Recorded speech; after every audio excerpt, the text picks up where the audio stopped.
Салем достар, бүгін біз өте дәмді финчуза салатын дайындаймыз. Бізге 200 грамм финчуза қажет. Оны ыдысқа салып, қайнап тұрған ыстық суымызды құямыз үстіне. Осылай ыстық суымызға қалдырамыз, 10-15 минутқа бетін жауып.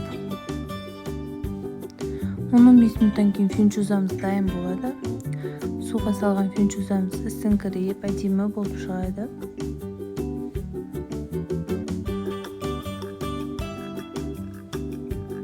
Әдемі болады финчузамыз. Сұйықтығымызды дайындаймыз.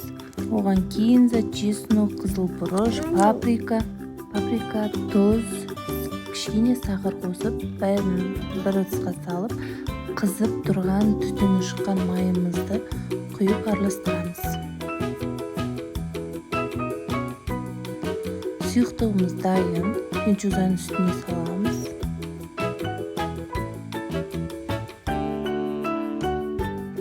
Сұйықтығымызды саламыз, үстіне сода тұздығын қосамыз, қайнатып алған етімізді саламыз, балғары бұрыштарын саламыз, помидор, огурцы салып, жақсылап араластырамыз.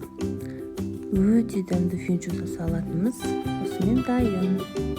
Жасап көріңіздер, менің арнама тіркеліп кетіңіздер, подписация баса кетіңіздер.